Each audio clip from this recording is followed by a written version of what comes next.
Hi everyone. जैसा कि हमने लास्ट वीडियो में देखा था कि जो एग्ज़ाम होने वाला है आपका 27 अक्टूबर को यूपी पीसीएस का, वो पोस्टपोन हो गया था। और 18 तारीख मतलब आज चीफ सेक्रेटरी की मीटिंग थी रिगार्डिंग यूपी पीसीएस प्रीलिम्स कि कैसे पेपर को कंडक्ट कराया जाएगा, उसी के रिगार्डिंग ये इन्फॉर्मेशन है। एंड यहाँ से काफ़ी चीज़ें क्लियर हो रही हैं आपकी। सबसे पहले आपका जो एग्ज़ाम है वो अभी के लिए 7 और 8 दिसंबर ही है, तो कोई और डेट अपने दिमाग में आप मत रखो। यूपी पीसीएस ने अपने पोस्टपोनमेंट के नोटिस में बोला था कि एग्ज़ाम जो है वो मिड दिसंबर में हो सकता है। So for the time being आज के लिए आपके हाथ में जो एक डेट है वो है 7 और 8 दिसंबर। एग्ज़ाम यहाँ पे 2 शिफ्ट में ही होगा और नॉर्मलाइजेशन यहाँ पे होगा ही, ऑब्वियस सी बात है। अब आगे क्या होता है क्या नहीं होता है और यूपी पीसीएस कैसे नॉर्मलाइजेशन के प्रोसेस को पूरा कंडक्ट कराता है, इसकी क्लैरिटी नहीं है। बट अभी के लिए थोड़ी क्लैरिटी मिलती है कि एग्ज़ाम आपका जो है वो 7 और 8 दिसंबर को होगा। नौ नंबर ऑफ़ सीट्स को लेके भी यहाँ पे कुछ इन्फॉर्मेशन है। जो पदों की संख्या है वो 915 है। सो काफ़ी गोल्डन अपॉर्चुनिटी है आपके लिए, क्योंकि लास्ट ईयर आप देखोगे तो बहुत कम सीट थी यूपी पीसीएस में। एंड बीपीएससी का एग्ज़ाम भी आपका 13 तारीख को, यूपी पीसीएस का एग्ज़ाम भी आपका दिसंबर में ही है। दोनों को मिला के ऑलमोस्ट आपके पास 3000 सीटें हैं।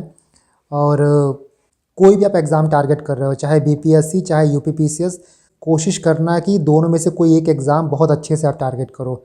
क्योंकि एक चीज़ आप ध्यान रखना कि जो बीपीएससी का नेचर है और जो यूपी पीसीएस का नेचर है बहुत हद तक मिलता है, लेकिन बहुत हद तक अलग भी है।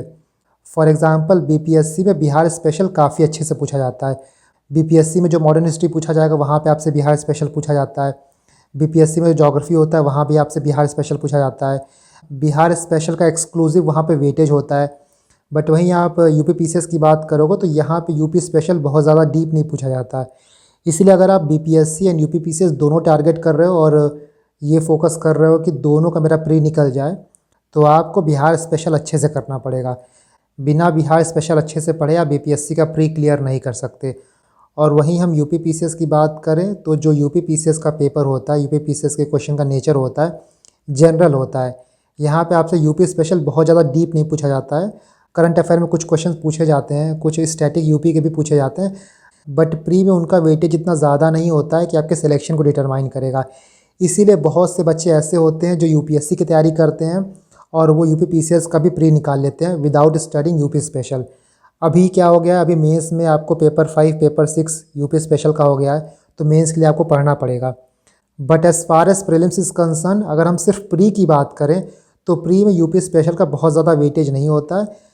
And that is the reason कि यूपी पीसीएस में कंपटीशन बहुत ज़्यादा हो जाता है। यहाँ पे यूपी के बच्चे भी होते हैं, यहाँ पे बाकी स्टेट के बच्चे भी होते हैं, प्लस यहाँ पे यूपीएससी जो दिए रहते हैं वो भी होते हैं। सो अभी के लिए, इस वक्त के लिए आपके पास एक डेट है, वो है 7 और 8 दिसंबर। और जैसा मैंने स्टार्ट में बोला और ये मैं काफ़ी पहले से बोलते आ रहा हूँ कि आप इसी डेट को मान के अपनी पढ़ाई स्टार्ट करो, इसी डेट को मान के अपना तैयारी स्टार्ट करो, इसी डेट को ध्यान में रखते हुए अपनी प्रिपरेशन स्टार्ट करो। बिकॉज़ आप ये नहीं सोच सकते हो कि आयोग आपको टाइम देगा। आप ये खुद देखो कि 27 अक्टूबर को एग्ज़ाम होने वाला था और पोस्टपोनमेंट का नोटिस 10 दिन पहले आया। 10 दिन पहले तक आयोग ने कोई हिंट नहीं दिया कि एग्ज़ाम कब होगा कब नहीं होगा। वो तो कुछ पेपर लीक हो रहा है, कुछ नोटिस लीक हो रहा है, तब आपको इन्फॉर्मेशन पता चल जा रही है। बट ऑफिशियली आयोग की तरफ से 10 दिन पहले ही ये नोटिस आई कि आपका एग्ज़ाम जो है वो पोस्टपोन हो रहा है। दैट इज़ वाई आप नोटिस का वेट मत करो कि आयोग जब नोटिस देगा तब हम तैयारी करेंगे, तब तक बहुत ज़्यादा लेट हो जाएगा।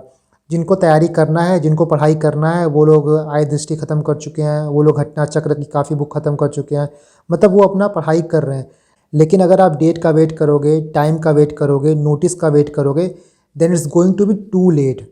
इसीलिए एग्ज़ाम मान लो पोस्टपोन हो या ना हो, 7-8 को हो, 15 को हो या फिर कभी बाद में हो, वो सब आपके हाथ में बिल्कुल नहीं है और वो अपने दिमाग में रखना भी नहीं है आपको।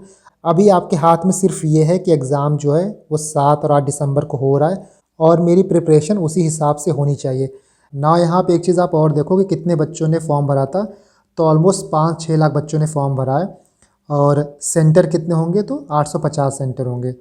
सो अब पढ़ाई करने के लिए, पढ़ाई की शुरुआत करने के लिए किसी भी चीज़ का वेट मत करो। अभी भी हो सकता है बहुत लोग आपसे बोलें कि एग्ज़ाम हो सकता है पोस्टपोन हो जाए, महाकुंभ के बाद होगा, एग्ज़ाम मार्च अप्रैल में होगा, आयोग एग्ज़ाम नहीं ले पाएगा। देखो, ये किसी को नहीं पता है कि एग्ज़ाम आयोग ले पाएगा कि नहीं ले पाएगा। लेकिन ये तो पता है ना जो आपके सामने डेट है कि 7 और 8 दिसंबर को आपका एग्ज़ाम हो सकता है, मोस्ट एक्सपेक्टेड डेट आपके सामने है। अब इससे ज़्यादा मोटिवेशन आपको नहीं चाहिए कि आपके पास 915 सीटें हैं और एग्ज़ाम जो है वो आपका 7 और 8 दिसंबर को है। सो बिल्कुल रेडी हो जाओ आप। अब कोई एक्सक्यूज़ खुद को मत देना।